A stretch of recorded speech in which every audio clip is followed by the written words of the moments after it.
Hello friends, welcome to Moresar academy. नमस्कार मित्रांनो, मोरेसर academy ह्या यूट्यूब चॅनलवर मी दीपक मोरे आपलं स्वागत करतो. मित्रांनो, आजच्या या लेक्चरमध्ये आपण अभ्यासणार आहोत मराठी व्याकरणातलं जे पहिलं लेक्चर आहे मित्रांनो, भाषेचे मूलभूत घटक. लक्षात घ्या मित्रांनो, आपले जे काही लेक्चर आहे, आजचे पहिले लेक्चर जे आहे भाषेचे मूलभूत घटक, याचा मित्रांनो आपण आजच्या या लेक्चरमध्ये अभ्यास करणार आहोत. या भाषेच्या मूलभूत घटकांमध्ये मित्रांनो कव्हर करणारे जे आपले टॉपिक आहेत ते म्हणजे वर्ण, अक्षर, स्वर, व्यंजन, शब्द, वाक्य आणि व्याकरण. असे हे जे घटक आहेत, हे घटक मित्रांनो आपण आजच्या या पहिल्या भागमध्ये एक-एक करून या ठिकाणी अभ्यासणार आहोत. यासाठी मित्रांनो हे भाषेचे मूलभूत घटक समजून घेण्यासाठी व्हिडिओला शेवटपर्यंत पाहायचे आहे. चला तर मित्रांनो वेळ न घेता सुरुवात करणार आहोत आपण आजच्या ह्या लेक्चरला. पहा मित्रांनो, आपण भाषेचे मूलभूत घटक अभ्यासत असताना सर्वात महत्वाचा घटक असणार आहे तो म्हणजे पहिला, तो म्हणजे अक्षर. काय असणार आहे मित्रांनो? अक्षर. अक्षर म्हणजे नेमकं काय? ओके. अक्षर म्हणजे नेमकं काय असते मित्रांनो ते आपण या ठिकाणी पाहणार आहोत. पहा, तर या ठिकाणी मित्रांनो अक्षर म्हणजे पहा, ह्या चा आपण जर अर्थ घेतला, म्हणजे याचा अर्थ आपण या ठिकाणी सांगू शकतो तो म्हणजे नाही. ओके. नाही असा आपण याचा या ठिकाणी अर्थ सांगू शकतो म्हणजे ओके. म्हणजे या ठिकाणी नाही. क्षर म्हणजे पहा, आता उरला काय तुमचा या ठिकाणी क्षर. काय उरला? क्षर. क्षर म्हणजे काय मित्रांनो? नष्ट न पावणारा. काय? नष्ट. काय पहा लक्षात घ्या. नष्ट न पावणारा. न पावणारा. पावणारा. म्हणजे जो या ठिकाणी नष्ट नाही होऊ शकणारा. म्हणजे जो क्षर म्हणजे काय? नष्ट न पावणारा. असे मित्रांनो या ठिकाणी याचा अर्थ होतो. म्हणजेच अक्षर या शब्दाची पूर्ण फोड जर मित्रांनो आपण पाहिली, तर काय होणार आहे? नष्ट न होणारे. काय? नष्ट न होणारे. ओके. नष्ट न होणारे म्हणजेच काय असते? ते अक्षर असते. ओके. मग अक्षर जे आहेत, बऱ्याच ठिकाणी मित्रांनो पहा, अतिशय मधून तुम्हाला प्रश्न विचारले जातात किंवा अगदी बारकाईने जर प्रश्नांचा विचार केला, तर त्यामध्ये लक्षात घ्या, अतिशय महत्त्वाचा घटक असणारे अक्षर आणि या अक्षराच्या रचना किती. ओके. तर या अक्षराच्या रचना मित्रांनो जर विचार केला, पहा रचना कशाच्या? अक्षरांच्या रचनांचा जर विचार केला, ओके. पहा एकूण अक्षराच्या रचना आहेत मित्रांनो 4. किती आहेत अक्षरांच्या रचना? 4 आहेत. आता त्या कशा समजायच्या तेही पहा. ओके. ते पाहूया आता कसे समजायचे. तर मित्रांनो पहा, आता हे जे आहे समजण्यासाठी, ओके, समजण्यासाठी आता या ठिकाणी पूर्ण लक्ष द्यायचं आहे, की कशा पद्धतीने आपल्याला या ठिकाणी समजेल. आता रचना जर पाहिल्या तर 4 आहेत, तर त्याच्यातली पहिली रचना आहे मित्रांनो पहा, ती म्हणजे स्वर. ओके. स्वर ही यांच्यातली काय आहे? पहिली रचना आहे. जेवढे स्वर आहेत, संपूर्ण स्वर काय मित्रांनो? सर्व स्वर जेवढे आहेत, ते सर्व काय आहेत? अक्षर आहेत. ते सर्व काय आहेत मित्रांनो? अक्षर आहेत. कारण आपण पाहिलं अक्षर म्हणजे काय? नष्ट न होणारे. आणि अक्षर कोणाला म्हणतात ते आपण या ठिकाणी पाहणार आहोत. त्याची पहिली रचना आहे स्वर. स्वर म्हणजे जेवढेही स्वर आहेत. आता पहा, जसं आपण एक नाव घेतलं, आ, ई. ओके. आता आई हे नाव आहे. ओके. याच्यातला आ सुद्धा काय आहे? स्वर आहे. आणि हा ई सुद्धा काय आहे? स्वर आहे. मग आई हे या ठिकाणी नाव तयार झाले. म्हणजे जेवढेही स्वर आहेत ते सर्व काय आहेत? अक्षर आहे. ओके. त्यानंतर इथं मित्रांनो पुढचा घटक तो म्हणजे व्यंजन. ओके. काय येतं? व्यंजन. आता व्यंजनमध्ये जर विचार केला, तर व्यंजनांमध्ये काय?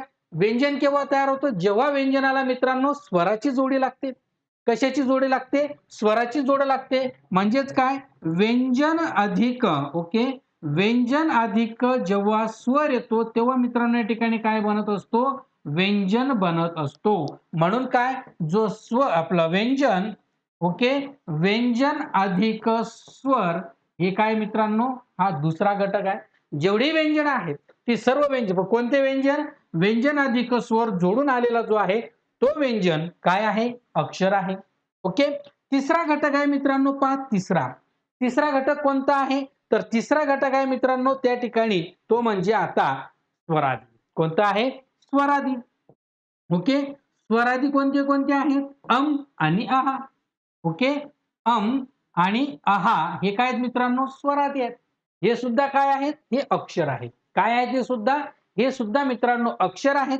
त्यानंतर चौथा घटक जो आहे, ओके, अक्षराच्या रचनेचा चौथा घटक जो आहे मित्रांनो, तो आहे तो म्हणजे पहा कोणता कोणता आहे, व्यंजन अधिक पहा व्यंजन अधिक स्वरादी अधिक स्वर. ओके. आता हे कसं ओळखायचं? तर पहा मित्रांनो, ज्या ठिकाणी आता दुःख हे जे नाव आहे, ओके, दुःख हे जे अक्षर आहे, याच्यामध्ये हा दू झाला तुमचा व्यंजन प्लस या ठिकाणी आली स्वरादी आणि त्याला जोड लागली स्वराची, नाव झालं दुःख. म्हणजेच काय? स्वर, व्यंजन, स्वरादी आणि स्वर, व्यंजन आणि स्वरादी हे सुद्धा एक काय मित्रांनो अक्षराची रचना आहेत आणि या अक्षराच्या 4 रचना आहेत ते म्हणजे स्वर, व्यंजन, स्वरादी, व्यंजन, स्वर, स्वरादी, स्वर. हे जे आहेत हे सर्व काय आहेत? अक्षराच्या रचना आहेत. ओके. तुम्हाला जर मित्रांनो प्रश्न आला तर सांगता आला पाहिजे की अक्षर म्हणजे अक्षराच्या रचना किती व कोणत्या, तर तुमच्या समोर आहेत अक्षराच्या 4 रचना, स्वर, व्यंजन, स्वरादी आणि व्यंजन, स्वरादी, स्वर यांचा मिळून तयार होणारा तो म्हणजे एक चौथा या ठिकाणी रचना असते. ओके. इथपर्यंत मित्रांनो तुम्हाला समजलं असेल. त्यानंतर अक्षर म्हणजे काय हेही तुम्हाला या ठिकाणी कळालं असेल की अक्षर म्हणजे नेमकं काय असते. ओके. अक्षर म्हणजे काय तेही तुम्हाला या ठिकाणी कळालं. त्यानंतर पुढे पहा मित्रांनो, आता यांचा सविस्तर अभ्यास अगदी व्यवस्थित पद्धतीने आपण या ठिकाणी आता समजून घेणार आहोत. पहा आता अक्षर म्हणजे काय नेमकं, तर पहा अक्षर जे आहे मित्रांनो, आता एक एक घटकांचा आपण व्यवस्थित अभ्यास करून घेणार आहोत. पहा अक्षर आवाजाच्या किंवा ध्वनीच्या, पहा व्याख्या ही लक्षात घ्या, परीक्षेच्या दृष्टिकोनातून आणि तुम्हाला समजण्याच्या माध्यमातून अतिशय महत्वाचे आहे की आवाजाच्या किंवा ध्वनीच्या वर्णांच्या प्रत्येक पूर्ण उच्चारित खुणेला, वर्णांच्या पूर्ण उच्चारित खुणेला काय म्हणतात मित्रांनो? अक्षर असे म्हणतात. कोणाच्या? आवाजाच्या किंवा ध्वनीच्या जे वर्णांच्या प्रत्येक उच्चारित जी खूण आहे त्या खुणेला प्रत्येक काय म्हणतात? अक्षरे असे म्हणतात. काय म्हणतात? अक्षर असे म्हणतात. त्यानंतर पहा आपलं जे बोलणं आहे मित्रांनो, काय आहे? आपलं जे बोलणं आहे, आता मी जे तुमच्याशी बोलतोय हे कालांतराने आणि थोड्या वेळाने नष्ट होऊन जाणार आहे. म्हणजे अर्थात काय? आपले बोललेलं काय होणार आहे? नष्ट होते. परंतु जर आपण तेच आता काय केलेलं आहे? लिहून ठेवलं असेल तर ते दीर्घकाळ टिकते. म्हणूनही या सांकेतिक खुणांना अक्षर म्हणजे नष्ट न होणारे असे या ठिकाणी म्हटलं जातं. म्हणजे आपलं बोललेलं थोड्या वेळाने कालावधीने नष्ट होणार आहे. परंतु तेच जर आपण लिहून ठेवलं, तेच आपण अक्षराने लिहून ठेवलं, अक्षर म्हणजे जे नष्ट न होणारे आहेत, त्याच्याने जर लिहून ठेवलं, तर ते दीर्घकाळ टिकून राहतात. म्हणून त्याला काय म्हणतात? त्या सांकेतिक खुणांना अक्षर असे म्हणतात. जी तुम्हाला व्याख्या ही जरी आली, तरी सांगता आली पाहिजे, की दुसरी आली तरी सांगता आली पाहिजे. आणि दुसरी गोष्ट मित्रांनो, समजण्यासाठी या दोघही पद्धतीच्या व्याख्या तुम्ही लक्षात घ्या. तुम्हाला ह्या पद्धतीने समजलं असेल तर ह्या पद्धतीने समजून घ्या किंवा ह्या पद्धतीने समजलं असेल तर ही पद्धत समजून घ्या, की आपलं बोललेलं नष्ट होते. परंतु आपण जर ते लिहून ठेवलं आणि ते लिहून ठेवण्यासाठी ज्या सांकेतिक खुणा वापरतात त्याला अक्षर म्हणतात. किंवा आपण जो आवाज किंवा जी ध्वनी ज्या वर्णांच्या प्रत्येक पूर्ण उच्चारित खुणेला जेव्हा आपण काय करू शकतो? लिहत असतो त्या खुणेला काय म्हणतात? त्या खुणांना काय म्हणतात? अक्षर असे म्हणतात. ओके. अगदी सोपं आहे मित्रांनो. ओके. काही अडचण नाही. ओके. प्रत्येक जो मित्रांनो पहा प्रत्येक घटक तुम्हाला एक एक घटक अतिशय व्यवस्थित मिळणार आहे. यासाठी तुम्ही संपूर्ण प्लेलिस्ट प्रत्येक तुमच्या ॲप्सवरचे हे रेकॉर्डेड व्हिडिओ मित्रांनो तुम्ही व्यवस्थित अभ्यासायचे आहेत. स्टेप बाय स्टेप सर्व या ठिकाणी तुम्हाला उपलब्ध असणार आहे. आपण भाषेच्या मूलभूत घटकाचा पहिला भाग या ठिकाणी अभ्यासत आहोत. त्याच्यामध्ये जे आपले कव्हर होणारे मुद्दे आहेत ते तुम्ही शेवटपर्यंत पाहायचे आहेत आणि त्यानंतर त्याचा पुढचा भाग राहील तोही मित्रांनो तुम्ही पाहायचा आहे. तेव्हा तुमचं संपूर्ण मराठी व्याकरण या ठिकाणी कव्हर होणार आहे. ओके. यानंतर पुढे पहा मित्रांनो, पहा काय म्हटलंय? अक्षर हे जे आहे हे पूर्ण उच्चारित असावे लागते. अक्षर जे आहे हे पूर्ण उच्चारित असावे लागते. त्याच्यामध्ये पहा सर्व स्वर आहेत, स्वरयुक्त व्यंजने यांचा जो आहे सर्वांचा अक्षरांमध्ये समावेश होतो. थोडक्यात जे अक्षरांच्या रचना आहेत ज्या आपण सुरुवातीलाच पाहिल्या, स्वर, स्वरादी, व्यंजन, त्यानंतर व्यंजन, स्वरादी, स्वर हे जे 4 आहेत, हे सर्व 4 रचना ज्या आहेत त्यांचा समावेश अक्षरांमध्ये होतो मित्रांनो. कशामध्ये होतो? अक्षरांमध्ये होतो. हे या ठिकाणी लक्षात घ्यायचं आहे. ओके. चला यानंतर पुढे पाहूया.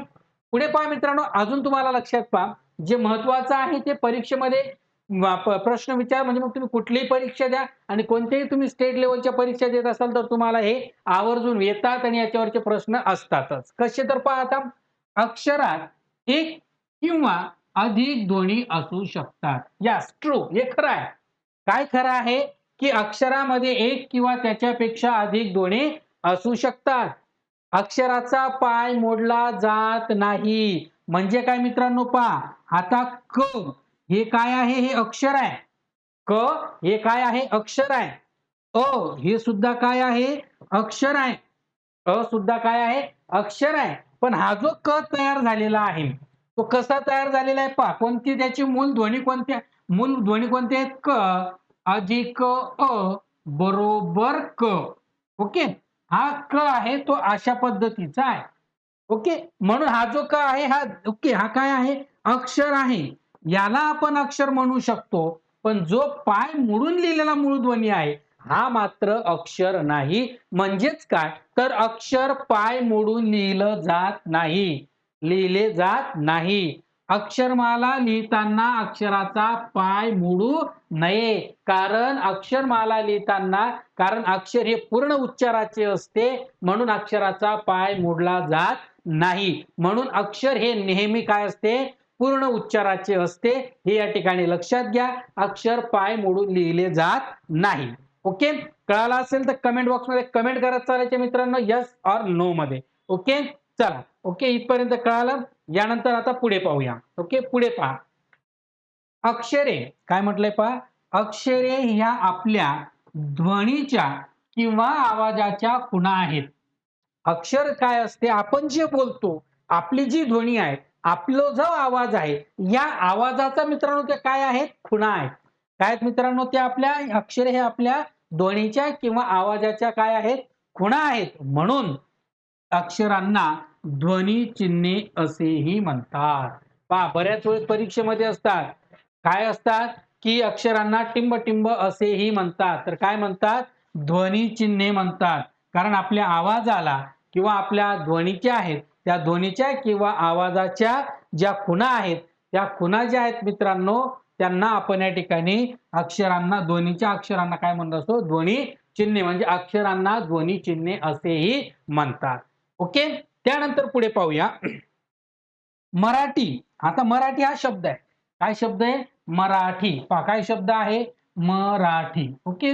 आता मराठी या शब्दात मराठी हा शब्द आहे. या शब्दामध्ये म हे काय आहे? अक्षर आहे आणि हे काय आहे? ध्वनिचिन्ह आहे.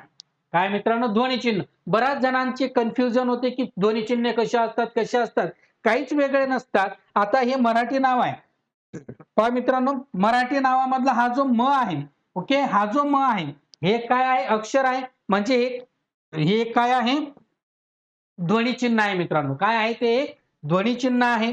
मग म हा एक ध्वनी वाटत असला, म हा पहा आता, म हा जरी ध्वनी वाटत असला, तरी तो मूलध्वनी नाही. तो मूलध्वनी नाही. मी आत्ताच थोड्या वेळापूर्वी तुम्हाला क ची फोड सांगितली. ओके. मूलध्वनी आणि अक्षर. ओके. मूलध्वनी नाही. काय म्हटलंय पहा, जरी आपल्याला ते एक ध्वनी वाटत असला, तरी तो आपल्याला काय आहे? ही मूलध्वनी नाही. का नाही पहा? कारण म चा इथे पाय मोडून आणि जेव्हा त्याला अ चा काय मिळेल म्हणजे स्वराची जेव्हा त्याला साथ मिळेल. कोणाची साथ मिळेल? या मूलध्वनीला जेव्हा अ ह्या स्वराची साथ मिळेल, तेव्हा याचा काय तयार होईल मित्रांनो? पहा म अधिक अ बरोबर म. हा आहे मित्रांनो तुमचा अक्षर. हा झाला तुमचा ध्वनी. म हा काय झाला? ध्वनी. पण हा मूळ ध्वनी नाही, तर त्याचा मूळ ध्वनी हा आहे. म्हणून या ठिकाणी पहा म व अ असे दोन मूलध्वनी जेव्हा एकत्र आलेले आहेत, आपल्याला जेव्हा आढळतील, तेव्हा मित्रांनो पहा म व अ हे दोन मूलध्वनी त्याचे आहेत. तो ध्वनी आहे, पण मूलध्वनी नाही. कारण मूलध्वनी हा त्याचा काय आहे? फोड करत असतो. मूलध्वनी काय करत असते? फोड करत असते. हे या ठिकाणी लक्षात घ्या. ओके. चला यानंतर पुढे पाहूया. पुढे पहा मित्रांनो, लिहून ठेवल्यामुळे हे जे ध्वनी आहेत, हे ध्वनी लिहून ठेवल्यामुळे हे ध्वनी नाश पावत नाही. ते कायम राहतात म्हणून त्यांना अक्षर असे म्हणतात. अक्षर म्हणजे नाश न पावणारे असे म्हणतात, हे लक्षात घ्या. ओके, आलं मित्रांनो लक्षात? ओके, चला. ओके, इथपर्यंत तुम्हाला लक्षात आलं असेल. आता यापुढे पहा.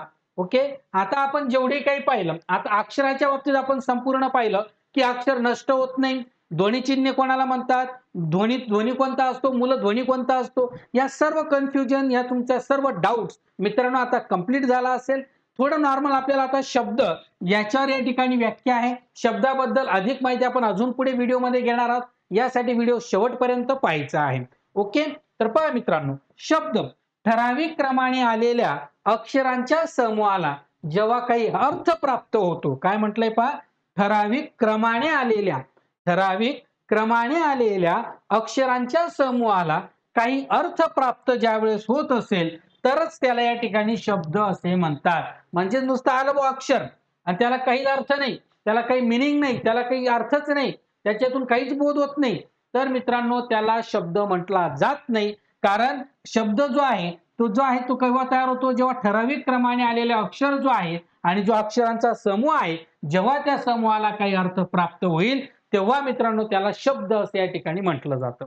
ओके, ही व्याख्या लक्षात असू द्या. आपण शब्द अभ्यासत असताना जसं आपण आता अक्षर अभ्यासलं, अक्षर अभ्यासत असताना महत्वाचे जे घटक होते ते आपण पाहिले, तसेच शब्दांचाही अभ्यास करत असताना ही व्याख्या तुमच्या लक्षात असू द्या की ठराविक क्रमाने जो आलेला अक्षर आहे, अक्षरांचा क्रम आहे आणि त्या क्रमाला जेव्हा त्या शब्दांच्या त्या क्रमांना काही अर्थ प्राप्त होत असेल तेव्हा मित्रांनो त्याला शब्द असे म्हणतात. ओके, पुढे पहा. अशा विशिष्ट क्रमाने आलेल्या जी रचना आहे, अशा विशिष्ट क्रमाने आलेला, ओके, ती रचना कशी असणार आहे, तो शब्द कसा असणार आहे ते तुम्हाला मी सांगेल. ओके, मग अशा विशिष्ट प्रकार क्रमाने आलेल्या रचनेला सानुक्रम रचना असे म्हणतात. काय म्हणतात? सानुक्रम रचना असे म्हणतात. कोणाला म्हणतात सानुक्रम रचना? तर सानुक्रम रचना मित्रांनो जी आपली अक्षर आहेत, ओके, जी आपली काय आहे, अक्षर आहे आणि ही अक्षर ठराविक क्रमाने कशाने आले मित्रांनो, ठराविक क्रमाने आल्यानंतर त्यांना काय प्राप्त झाला, अर्थ प्राप्त झाला. ओके, मग तो अर्थ प्राप्त झाला म्हणजे तो काय झाला, शब्द झाला. मग मग मित्रांनो अशा विशिष्ट क्रमाने आलेली जी रचना आहे त्या रचनाला, त्या शब्दांना काय म्हणतात, सानुक्रम रचना असे म्हणतात. या अशा संपूर्ण रचनेला कोणती रचना म्हणतात, सानुक्रम रचना असे मित्रांनो या ठिकाणी याला म्हणतात. ओके, कळालं इथपर्यंत? ओके, चला पहा पुढे पहा पहा मित्रांनो, शब्दाला जे त्याचे लिंग असेल, जी त्याची विभक्ती असेल, जे त्याचे वचन असेल, पहा त्याचे लिंग असेल, त्याची विभक्ती असेल, त्याचे वचन असेल किंवा त्याचं आख्यात व पुरुष, त्याचे आख्यात व पुरुष, लिंग वचन, ओके, लिंग वचन विभक्ती आख्यात व पुरुष यानुसार जेव्हा मित्रांनो त्यांना प्रत्यय लागतात, काय लागतात त्यांना, जेव्हा प्रत्यय लागतात त्यांना त्यावेळेस मित्रांनो चरम प्रत्यय असे म्हणतात. काय म्हणतात? चरम प्रत्यय असे म्हणतात. फॉर एक्झाम्पल लक्षात घ्या, जेव्हा शब्दाला त्यांच्या लिंगानुसार, त्याच्या विभक्तीनुसार, वचनानुसार, त्याच्या आख्यात किंवा पुरुषानुसार, ओके, जेव्हा त्यांच्या मित्रांनो त्यांना जेव्हा प्रत्यय लागतात तेव्हा अशा प्रत्ययांना काय म्हणतात, चरम प्रत्यय असे म्हणतात. काय म्हणतात? चरम प्रत्यय असे त्याला या ठिकाणी म्हणतात मित्रांनो. Okay, just a minute friends. Okay, हा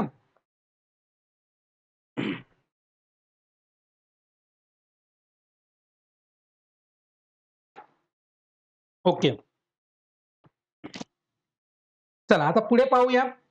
पुढे पहा मित्रांनो, ध्वनी. ध्वनी कोणाला म्हणतात? प्रश्न आला किंवा विचारलं त्याची संकल्पना काय? आता तुम्हाला शब्दाविषयी आपण थोडं सांगितलं.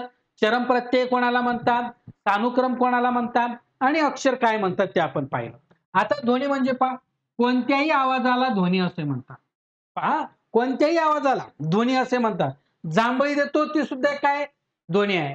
चिवचिव हा सुद्धा एक ध्वनी आहे. आपण दुसरं कणतो असं जरी केलं तरी तो एक काय आहे, आवाज आहे. काय मित्रांनो, तो एक ध्वनी आहे. काय, तो एक ध्वनी आहे हे या ठिकाणी लक्षात घ्या.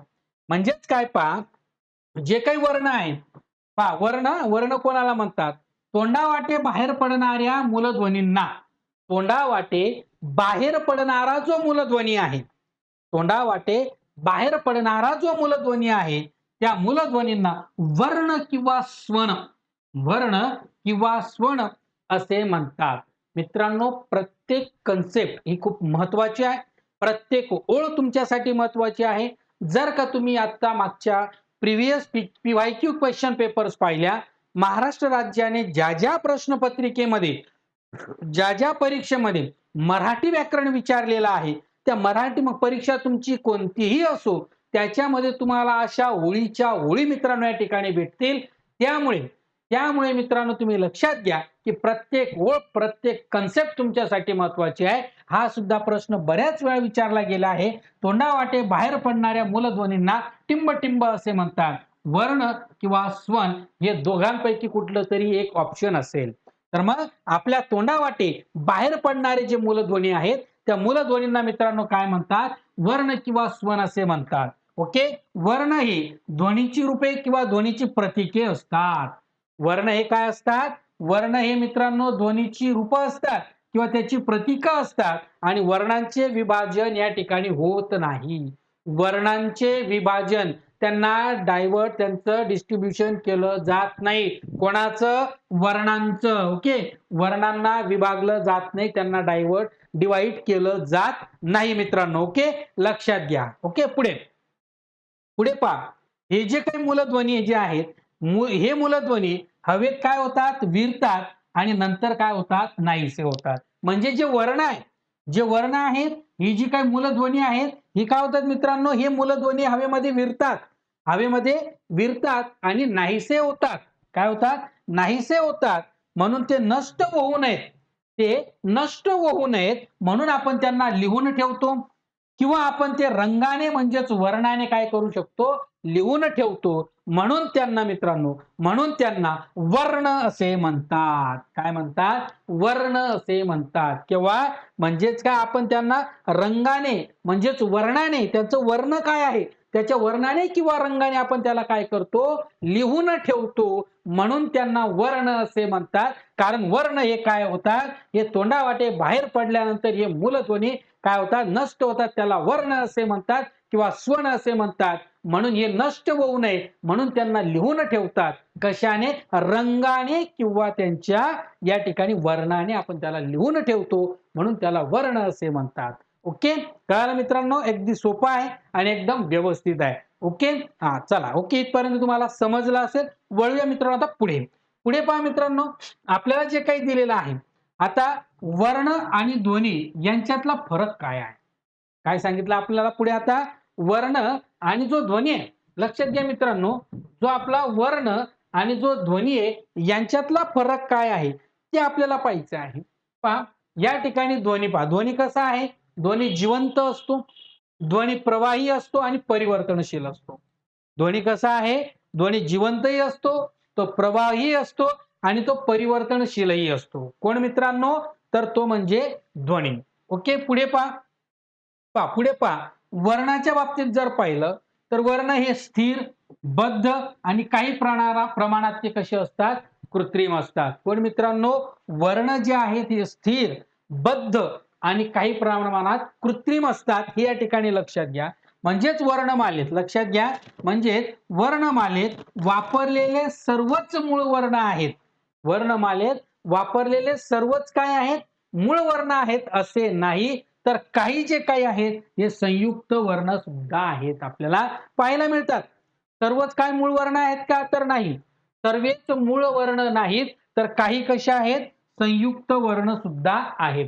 यावरून तुमच्या लक्षात येईल की ध्वनी जिवंत असतो, प्रवाही असतो, परिवर्तनशील असतो, परंतु वर्णाचा विचार केला हा स्थिर, बद्ध आणि काही प्रमाणात कृत्रिम असतो. हे आपल्याला या ठिकाणी लक्षात आले. आणि त्याचप्रमाणे वर्णमालेमध्ये वापरले जाणारे जे काही मूळ वर्ण आहेत, हे सर्व मूळ वर्ण आहेत असे नाही, तर त्याच्यामध्ये काही कसे आहेत? संयुक्त वर्ण सुद्धा आहेत. जसं पहा, आता मूळ वर्ण कोणते मित्रांनो? पहा, क, ख, अ, ब हे काय आहेत? यांचं विघटन होत नाही. हे काय आहेत? हे आहेत मित्रांनो मूळ वर्ण. हे काय आहेत मित्रांनो? हे मूळ वर्ण आहेत. तर पुढे जर आपण पाहिलं संयुक्त वर्ण कोणते? तर औ, श, ज्ञ हे काय आहेत? हे संयुक्त वर्ण आहेत मित्रांनो. काय आहेत हे संयुक्त वर्ण आहेत, हे लक्षात घ्या. ओके. त्यानंतर पुढे जर पाहिलं तर क, ख हे काय आहे? ही अक्षर आहे. ही काय? ही अक्षर आहे. ही पूर्ण उच्चारित आहे. ही ध्वनी चिन्ह कशी आहेत, ही पूर्ण उच्चाराची आहेत, ही या ठिकाणी लक्षात घ्या. त्यानंतर मित्रांनो पहा, क्ष आणि ज्ञ जर सोडला, पहा क्ष आणि ज्ञ जर सोडून वर्णमालेचा जर विचार केला तर सर्व वर्णांना पारंपरिक व्याकरणात मूलध्वनी असे मानले जातं. कोणाला सोडून? क्ष आणि ज्ञ. ओके, या क्षला आणि ज्ञला जर मित्रांनो सोडलं तर मात्र या सर्वांना पारंपरिक व्याकरणात मूलध्वनी मानले जाते. आणि वर्णमाला जी आहे, वर्णमाला ध्वनी चिन्हांनी या ठिकाणी बनलेली असते. काय बनलेली असते? वर्णमाला ध्वनी चिन्हांनी बनलेली असते. या ठिकाणी लक्षात घ्या. ओके, चला कळालं मित्रांनो इथपर्यंत? पहा, खूप महत्वपूर्ण व्हिडिओ आहे, अतिशय महत्वाचा आहे. संपूर्ण पहा मित्रांनो, ज्या ज्या विद्यार्थ्यांना मराठी व्याकरणाची परिपूर्ण तयारी करून घ्यायची असेल तर मित्रांनो आजच तुम्ही आपल्या Google Play Storeला जाऊन BFC अकॅडमी हा आपला ॲप इन्स्टॉल करा आणि त्या ॲप्समध्ये मित्रांनो मराठी व्याकरणाची परिपूर्ण तयारी करण्याचे आपले कोर्स उपलब्ध आहेत. तो कोर्स मित्रांनो तुम्ही परचेस करू शकतात. पुन्हा एकदा ऐका की BFC अकॅडमी नावाचा आपला ॲप्स आहे. तो ॲप्स मित्रांनो तुम्हाला इन्स्टॉल करायचा आहे आणि मित्रांनो तुम्हाला तिथे मराठी व्याकरणाची बॅच दिसेल आणि त्यामध्ये मित्रांनो तुम्ही व्यवस्थित पद्धतीने समजून तुमची मराठी व्याकरणाची बॅच जॉईन करू शकतात. मग तुमची परीक्षा कोणतीही असो, म्हणजे तुम्ही राज्य शासनाच्या कोणत्याही परीक्षा देत असाल आणि त्याच्यामध्ये मराठी व्याकरण असेल तर त्याच्यामध्ये मित्रांनो तुम्हाला अगदी व्यवस्थित पद्धतीने मराठी व्याकरण मिळणार आहे. ज्यासाठी मित्रांनो तुम्ही आजच आपला BFC अकॅडमी हा ॲप इन्स्टॉल करा आणि मराठी व्याकरणाची परिपूर्ण तयारी या ठिकाणी करून घ्या. ओके, वळूया आता पुढील घटकाकडे. पुढे पहा मित्रांनो, भाषेचे मूलभूत घटक अभ्यासून घेत असताना अजून पुढचे जे घटक आहे, आता पहा एक ठिकाणी तुम्हाला हे वाक्य दिलेलं आहे, मराठी असे आमुची मायबोली. हे काय आहे? पूर्ण वाक्य आहे. मराठी असे आमुची मायबोली हे काय आहे? वाक्य आहे. आता ह्या वाक्याचा विचार जर केला, हे काय आहे? हे वाक्य आहे. हे एक वाक्य आहे की मराठी असे आमुची मायबोली. त्याच्यामध्ये पुढे पहा, कोणताही विचार जेव्हा पूर्ण अर्थाचा असला की त्याला काय म्हटलं जातं? वाक्य असे म्हटलं जातं. काय म्हटलं जातं मित्रांनो? त्याला वाक्य असे म्हटलं जातं. काय म्हटलं जातं? कोणताही विचार जेव्हा पूर्ण अर्थाचा असला की त्याला वाक्य असे म्हणतात. आणि त्यानंतर मित्रांनो पहा, एका किंवा अनेक शब्दांच्या समूहाने आपला विचार आपण पूर्ण करत असतो. काय म्हटलंय पहा? एका किंवा अनेक शब्दांच्या समुच्चयाने, एक किंवा अनेक शब्दांच्या समुच्चयाने आपण आपला विचार काय करत असतो? या ठिकाणी पूर्ण करत असतो. ओके, तुम्ही जेवलात का? हो म्हणजेच काय? आपण आपला विचार व्यक्त केला हो या शब्दामध्ये. म्हणजे एक हा जो हो जो आहे हे सुद्धा एक वाक्य आहे आणि तुम्ही जेवलात का हे सुद्धा एक वाक्य आहे. ओके, म्हणजेच काय? एक किंवा अनेक शब्दांच्या समूहाने आपण आपला काय करत असतो? विचार पूर्ण करत असतो. ओके, त्यानंतर पुढे पहा, वाक्य म्हणजे नेमकं काय? तर वाक्य म्हणजे पूर्ण अर्थाचे बोलणे होय. वाक्य कोणाला म्हणतात? की जे आपलं पूर्ण अर्थाचे बोलणे असते त्याला मित्रांनो या ठिकाणी वाक्य असे म्हणतात. त्यालाच सेंटेन्स असे या ठिकाणी म्हणतात. म्हणजेच वाक्य असे या ठिकाणी म्हणतात. ओके, पहा वरील वाक्यामध्ये आपल्याला 4 शब्द आहेत. हा शब्द काय वापरलेला आहे? शब्द. कोणते आहेत 4 शब्द? पहा, मराठी असे आमुची मायबोली. हे 4 काय आहेत? शब्द आहेत. हे 4 काय आहेत? मराठी असे आमुची मायबोली. हे 4 काय आहेत मित्रांनो? शब्द आहेत. हे 4 काय आहेत? शब्द आहेत. आणि याचा जर विचार केला ते पूर्ण काय आहे? वाक्य आहे. काय आहे? पूर्ण हे वाक्य आहे. ओके, आता याच्यामध्ये पुढे पहा, पुढे जर विचार केला, मराठी असे आमुची मायबोली हे जे वाक्य आहे हे काय आहे? हे वाक्य आहे. ओके, आता या वाक्याची पूर्ण फोड मित्रांनो तुम्हाला व्यवस्थित समजेल की ज्याच्यामध्ये अक्षर काय असतो, शब्द काय असतो आणि त्याचा मूलवर्ण काय आहे. मूलवर्ण म्हणजेच काय मित्रांनो? त्याचा मूलध्वनी काय आहे ते तुम्हाला या ठिकाणी समजेल. आता मराठी असे आमुची मायबोली हे एक वाक्य आहे आणि या वाक्यामध्ये मित्रांनो पहा, वाक्यातील शब्दांना नेहमी काय म्हणतात? पद म्हणतात. काय म्हणतात? वाक्यामध्ये असलेले जे शब्द आहेत त्या शब्दांना पद असे म्हणतात. म्हणजे मराठी असे आमुची मायबोली याच्यामध्ये मराठी एक काय आहे? पद आहे. असे हे सुद्धा एक पद आहे. आमुची आणि मायबोली हे शब्दांनाच काय म्हणतात? पद असे म्हणतात. पण ते कशात पाहिजे? वाक्यात पाहिजे. कशात पाहिजे मित्रांनो? ते वाक्यामध्ये पाहिजे. ओके, त्यानंतर पुढे पहा, वाक्य असे शब्दांनी किंवा पदांनी बनलेले असते. मग वाक्य जे आहे ते कशाने बनलेले असते, तर अशा शब्दांनी किंवा अशा पदांनी काय झालेले असतात, ते बनलेले असते मित्रांनो. ओके, पहा आता पुढे शब्दपद काय आहे, तर आपल्याजवळ आहे मराठी असे आमुची मायबोली. त्याच्यातलं पहिलं पद आपण घेतलं मराठी. कोणतं घेतलं मित्रांनो, मराठी हे आपण हे पद घेतलं. आता या शब्दपदामध्ये मित्रांनो अक्षर कोणती कोणती आहेत, तर याच्यामध्ये असणारी अक्षर पहा कोणती कोणती आहे, म, रा आणि ठी. ओके, मराठी ही काय आहे, ही अक्षर आहे. वाक्य काय आहे, मराठी असे आमुची मायबोली. काय आहे, मराठी असे आमुची मायबोली हे वाक्य आहे. त्याच्यामधलं शब्दपद आहे मराठी आणि त्याच्यातलं अक्षर कोणतं आहे, मराठी. हे काय आहे, अक्षर आहे. तर याच्यातले मित्रांनो वर्ण कोणते, म्हणजे याची मूलध्वनी कोणते, वर्ण कोणते, तर पहा ज्याचे आहेत म, र आणि ठ. ओके, म, र, ठ हे काय आहे, याची मूल वर्ण आहेत मित्रांनो. काय याची ती मूल वर्ण आहेत, हे या ठिकाणी लक्षात घ्या. त्यानंतर पुढचं पद आहे. पुढचं पद कोणते मित्रांनो, पहा पुढचं पद आहे आपलं असे. कोणतं आहे पुढचं पद, असे. ओके, असे हे आपले पद आहे. ओके, आता असे मध्ये पहा. ओके, असे मध्ये असणारं आता अक्षर कोणतं आहे, तर अक्षर आहे मित्रांनो तुमचं हे कोणते आहे, अक्षर असणार आहेत अ आणि से. हे काय आहेत, ही अक्षर आहेत.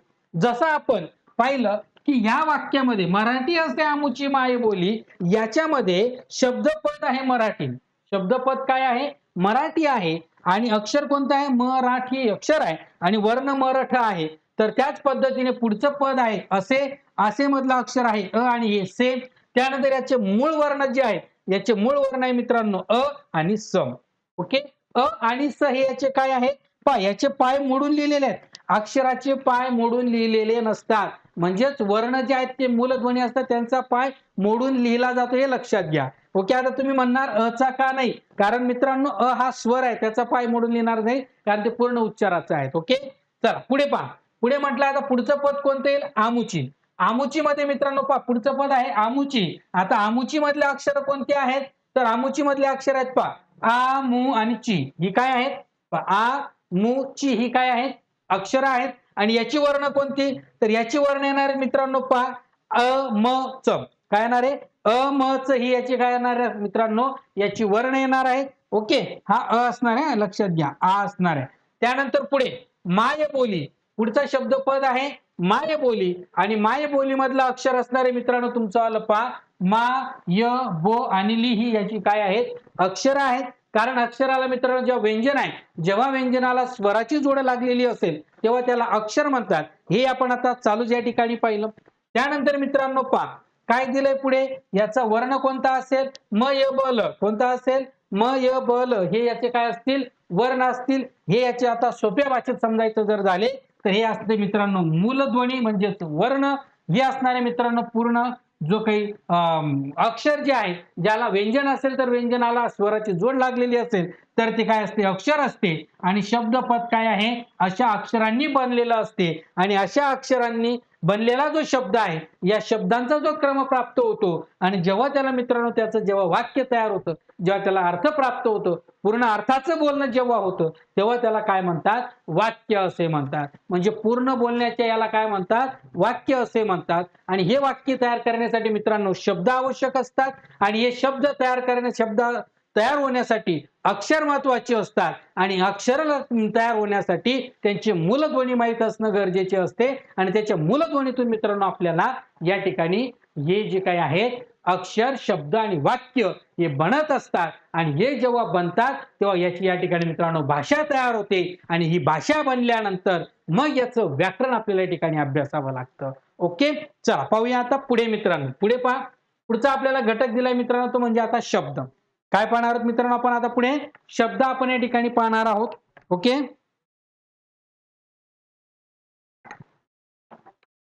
पहा पुढे आता आपण शब्द पाहणार जे मी तुम्हाला सांगितलं त्या पद्धतीने. पहा शब्दामध्ये काय असते मित्रांनो, पहा ठराविक क्रमाने आलेल्या अक्षर ज्यातही पाहिलं आपण, वाक्य पाहिलं, शब्द पाहिलं, तरी आता त्यांच्या डेफिनेशन, त्यांच्या व्याख्या, त्यांचे महत्वाचे घटक परीक्षेच्या दृष्टिकोनातून किती महत्वाचे आहेत म्हणून मित्रांनो आता तुमच्या समोर आहे. पहा ठराविक क्रमाने आलेल्या अक्षरांच्या समूहाला जेव्हा काही अर्थ प्राप्त झाला तर त्याला शब्द असे म्हणतात. जे आता मी तुम्हाला थोड्याच वेळापूर्वी सांगितलं की ठराविक क्रमाने आलेला अक्षरांचा जो समूह आहे आणि त्याला जेव्हा काही अर्थ प्राप्त होतो तेव्हा त्याला मित्रांनो शब्द असे म्हणतात. काय म्हणतात? शब्द असे म्हणतात. शब्द हे अक्षरांनी बनलेले असतात. शब्द हे अक्षरांनी बनलेले असतात हे या ठिकाणी लक्षात घ्या. ओके. शब्द कशाने बनलेले असतात? अक्षरांनी बनलेले असतात.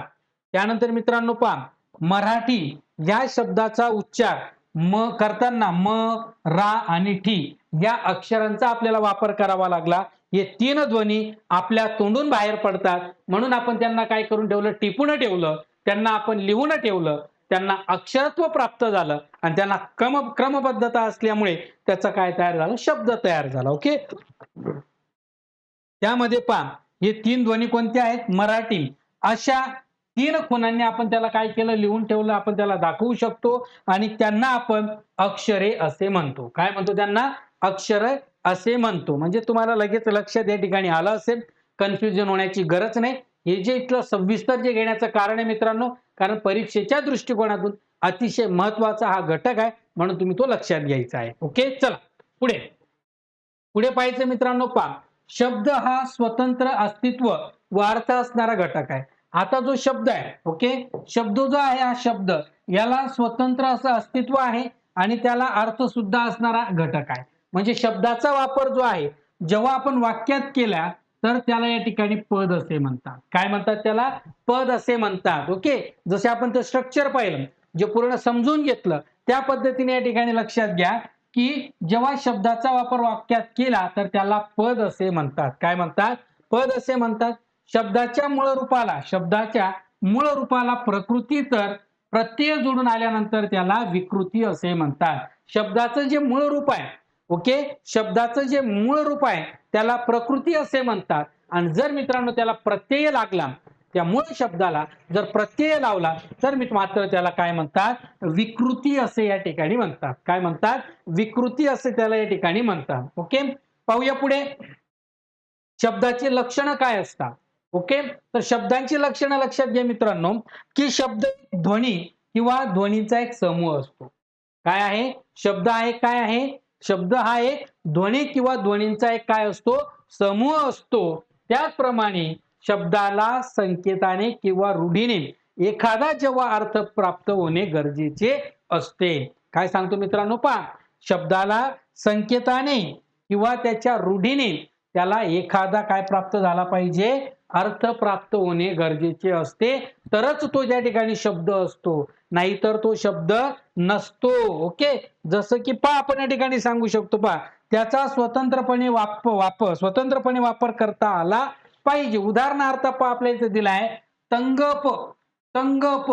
आता याला कोणत्याही प्रकाराचा अर्थ नाही, परंतु याला जर आपण घेतला कसा? पतंग. काय केला? पतंग. व्यवस्थित क्रम दिला तर याला अर्थ प्राप्त झाला, तो म्हणजे पतंग. काय झाला? पतंग. असं या ठिकाणी मित्रांनो असतो की शब्दांची लक्षणं पहा, की शब्द एक ध्वनी किंवा तो एक ध्वनीचा समूह असू शकतो किंवा मित्रांनो पहा पुढचा याचा लक्षण आहे, शब्दाला एक संकेताने किंवा रूढीने एक अर्थ त्याला प्राप्त झाला पाहिजे, तर त्याला आपण या ठिकाणी शब्द म्हणू शकतो. ओके. त्यानंतर मित्रांनो पुढे पहा, वाक्य काय असं वेगळं नाही, जे आपण आताच थोड्या वेळापूर्वी पाहिलं की मराठी असे आमुची माय बोली, म्हणजे जेव्हा पूर्ण अर्थाचे बोलणे किंवा अर्थपूर्ण जो शब्दांचा समूह असतो त्या समूहाला वाक्य असे म्हणतात. कोणाला म्हणतात मित्रांनो वाक्य? तर लक्षात घ्या की पूर्ण अर्थाचं बोलणं किंवा अर्थपूर्ण शब्दाचा समूह जो आहे त्याला वाक्य असे म्हणतात. वाक्याच्या रचनेत शब्द विशिष्ट क्रमाने मांडले जातात, त्यामुळे त्या वाक्याला काही अर्थ प्राप्त होतो. जर शब्दांचा क्रम बदलला तर वाक्याचा अर्थ सुद्धा बदलतो. ओके. एकदम सिंपल आहे मित्रांनो, काही वेगळं नाही, काही असं विशेष नाही, फक्त समजून घ्यायचंय. आणि पहा, मराठी व्याकरण समजून घेत असताना तुम्हाला प्रत्येक कन्सेप्ट समजायचे मित्रांनो, आणि व्हिडिओ काळजीपूर्वक आणि ते जे काही पुस्तक आहेत मित्रांनो ते तुम्हाला सोबत ठेवायचे आहे, तरच मित्रांनो तुम्हाला ते समजणार आहे. ओके. चला, वाक्य तुम्हाला या ठिकाणी समजलं असेल. त्यानंतर शब्दांचा अभ्यास करणारं जे शास्त्र असते ते शास्त्र आहे मित्रांनो कोशशास्त्र. काय सांगितलं पहा, शब्दांचा अभ्यास करणारं जे शास्त्र आहे ते कोशशास्त्र असते. त्याचप्रमाणे मित्रांनो पहा, ज्या ठिकाणी शब्दांच्या बदलणाऱ्या रूपांचा जो अभ्यास आहे तो अभ्यास करणारं जे शास्त्र आहे त्या शास्त्राला मित्रांनो या ठिकाणी रूपविम्र शास्त्र असे या ठिकाणी म्हणतात. त्यानंतर जे काही मित्रांनो अनालिसिस या शब्दाचा अर्थ वाक्यशास्त्र विचार असा याचा या ठिकाणी अर्थ होतो. तर एकंदरीत मित्रांनो पहा शब्द पहा काय काय आपण या ठिकाणी पाहिलं तर या ठिकाणी आपण थोडक्यात उजळणी तर करणारच आहोत. ओके पण आधी उजळणी करूया मग या ठिकाणी आपल्याला लक्षात येईल की मुलांनी खरे बोलावे हे काय आहे वाक्य आहे. मुलांनी खरे बोलावे हे काय मित्रांनो वाक्य आहे. आणि त्यानंतर पहा मुलांनी खरे बोलावे हे याच्यात हे 3 शब्द आहेत. मुलांनी खरे बोलावे हे याच्यामध्ये 3 शब्द आहेत. त्याच पद्धतीने मित्रांनो पहा मुलांनी खरे बोलावे असे याच्यामध्ये पहा असे पूर्ण याच्यामध्ये काय आहेत अक्षरे आहेत ध्वनी आहेत किंवा ध्वनी चिन्ह आहेत असे आपण यांना म्हणू. आणि सर्वच्या सर्व त्याचे काय आहेत मूलध्वनी आहेत. काय त्याचे मूलध्वनी आहेत किंवा मूलवर्ण आहेत असं आपण या ठिकाणी सांगणार आहोत. म्हणजेच मित्रांनो थोडक्यात सांगायचे काय जर आपल्याला मराठी व्याकरण शिकायचं असेल तर आपला पहिलाच घटक आपला असणार आहे भाषेचे मूलभूत घटक. तर भाषेचे मूलभूत घटक कोणते आहेत तर पहिला आपण घेतला मित्रांनो अक्षर. ओके अक्षरानंतर मित्रांनो तयार होतो ते म्हणजे तुमचा शब्द. ओके आणि शब्दानंतर तयार होतो मित्रांनो तुमचं वाक्य आणि वाक्य तयार झाल्यानंतर मित्रांनो तयार होते तुमची भाषा आणि भाषा झाल्यानंतर मित्रांनो आपण त्याचा अभ्यास तो व्याकरण. ओके आलं लक्षात. अशा पद्धतीने मित्रांनो या घटकांचा या अक्षर शब्द वाक्य आणि भाषा यांचा एकंदरीत पाहिलेला अभ्यास म्हणजेच भाषेचे मूलभूत घटक असतात. आणि भाषेचे मूलभूत घटक समजले तरच मित्रांनो आपल्याला काय समजेल व्याकरण समजेल. तर मित्रांनो आपण आजच्या या लेक्चरमध्ये जो काही आपला भाषेचे मूलभूत घटक जे आहेत याच्यातला जो काही आपला पहिला घटक आहे पहिला भाग आहे ज्याच्यामध्ये आपण अक्षर शब्द वाक्य भाषा आणि व्याकरण काय असते यांचा अभ्यास केलेला आहे. तर या लेक्चरमध्ये मित्रांनो आपण तुर्तास या ठिकाणी थांबणार आहोत. पुन्हा भेटणार आहोत मित्रांनो आपण आपल्या पुढच्या लेक्चरमध्ये पुढच्या भागामध्ये पुढच्या टॉपिकचं.